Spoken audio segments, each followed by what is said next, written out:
COVID-19 আমাদের Bangladesh সুইপার্স association আমাদের অনেক সদস্য ভাইদেরকে প্রণোদনা দিয়েছিল, স্টিমুলাস প্যাকেজ যেটাকে বলে। সেই বোর্ড অফ ডাইরেক্টর ছিল 2019 থেকে 2021 বোর্ড, এবং সেটা যখন দেয় তখন আমাদের সকল সদস্য ভাইদেরকে আর্থিক প্রণোদনা দেওয়ার জন্য 50,000 টাকা করে সবাইকে সার্কুলেট করেছিল, এবং একটা ফর্ম দিয়েছিল। যে ফর্মের মধ্যে বোর্ড কিভাবে দিবে সেই ব্যাপারে বোর্ডের যে ইখতিয়ার আছে সেটা ব্যাখ্যা করে ওনাদেরকে দিয়েছিলাম।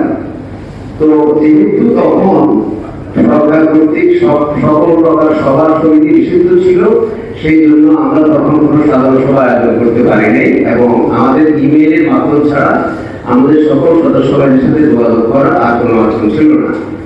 তার মধ্যে আমাদের সকল সদস্য থেকে মাত্র 2 জন সদস্য সেটার বিরুদ্ধে অবজেকশন দিয়েছে যে এটা দেওয়াটা ঠিক হবে না, বাকি সবাই সেটার আর কোনো মতামত দেয়নি। তখন আমরা আমাদের নিয়ম অনুযায়ী ধরে নিয়েছিলাম যে এটার পক্ষে সবাই রায় আছে, এবং আমাদের 200 উপরে সদস্য যিনারা আমাদের সেই প্রেসক্রাইব ফরম্যাটে আবেদন করেছেন, এবং সেই আবেদন অনুযায়ী আমরা ওদেরকে প্রণোদনা দিয়েছি, এবং পরবর্তীতে এটা নিয়ে আর কেউ কোনো রকম অভিযোগ উত্থাপন করেনি। কিন্তু প্রসঙ্গত যে অ্যাকশনটা নিয়েছে, আমরা বললাম যে 2023 এবং 2025 বোর্ড, সেখানে 2019-21 বোর্ডের একটা কর্মকাণ্ডকে নিয়ে আসছে 2023 এবং 2025 বোর্ডের এগেইনস্টে প্যানালাইজ করার জন্য। এটা একটা। দ্বিতীয় বলা হয়েছে যে ওরা বলেছে যে ওদের কাছে মনে হয় নাই যে আমাদের সংগঠনটা ঠিকভাবে চলছে। এটা আসলে কি কারণে ঠিকভাবে চলছে, কোন কারণে, এটার কোনো ব্যাখ্যা বাণিজ্য মন্ত্রণালয় দেয়নি আমাদেরকে। আরেকটা ওনারা বলেছেন যে আমাদের এজিএম পেন্ডিং আছে, কিন্তু আমাদের টাকা পয়সা লেনদেন সংক্রান্ত কোনো অভিযোগ নাই, আমাদের এজিএম পেন্ডিং আছে।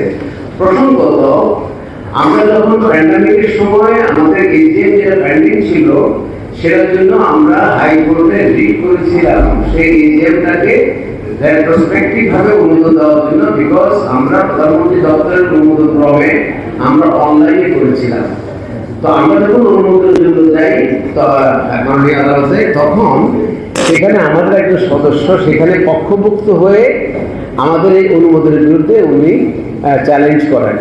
তো যার কারণে সেই মামলাটা চলতে থাকে এবং চলমান থাকে। বিগত মে মাসে সেই মামলাটা নিষ্পত্তি হয়, এবং বাফা বোর্ডকে মাননীয় আদালত সময় দেন ডিসেম্বরের মধ্যে পেন্ডিং এজিএম করে ফেলার জন্য। তো যার কারণে এই এজিএম সংক্রান্ত যেই দায়টা বোর্ডকে দেওয়া হয়েছে, সেই বোর্ডও সেটার জন্য দায়ী না, বিকজ মাননীয় আদালতে যখন কোনো কিছু পেন্ডিং থাকে তখন সেটার এগেইনস্টে এজিএম করার কোনো সুযোগ আমাদের ছিল না। তো মূলত দিস আর দ্য ফান্ডামেন্টালস, এই ফান্ডামেন্টালগুলো। আর সবচেয়ে বড় কথা, ওনারা বলেছেন যে আমাদের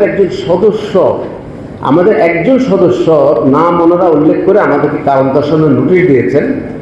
আমরা সেই নোটিশের যথাযথ জবাব দিয়েছি, এবং যেই সদস্যর নাম দিয়ে ওনারা নোটিশ দিয়েছেন সেই সদস্য লিখিতভাবে জানিয়েছে যে তারা এই ধরনের কোনো অভিযোগ তারা বাণিজ্য মন্ত্রণালয় দেয় নাই বাফাতে প্রশাসক বসানোর জন্য। তো আমরা জবাব দেওয়ার পরে 17 ধারা অনুযায়ী, যেটা কোম্পানি অ্যাক্ট 2022-এর 17 ধারা অনুযায়ী স্পষ্ট উল্লেখ আছে, কোনো বোর্ড বিলুপ্ত করার আগে তাদেরকে ডেকে সাক্ষাৎকার নিতে হবে, কিন্তু ওনারা আমাদের কোনো সাক্ষাৎকার নেয় নাই। এটা আইনের সুস্পষ্ট লঙ্ঘন। তো সেই ক্ষেত্রে আমরা এটা দায়িত্বহীনভাবে বলতে চাই যে বাফা বোর্ডের বিলুপ্তিটা অত্যন্ত দুঃখজনক, দুর্ভাগ্যজনক এবং আইনের সুস্পষ্ট লঙ্ঘন। 120 দিনের মধ্যে নির্বাচন অনুষ্ঠান করার জন্য, সেখানে 70 দিনের উপরে এখন পার হয়ে গেছে।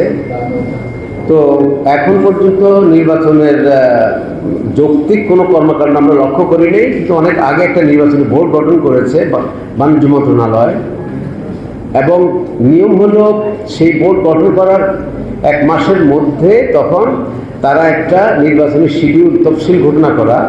এখন পর্যন্ত নির্বাচনী তফসিল আসে নাই, নাম্বার 1। নাম্বার 2, প্রশাসক সেখানে একটা যেটা উনি একটা চিঠি দিয়েছেন বাণিজ্য মন্ত্রণালয়ে যে বাফার আর্টিকেলস অফ অ্যাসোসিয়েশনের আলোকে নির্বাচনের ব্যাপারে উনি ব্যাখ্যা চেয়েছেন।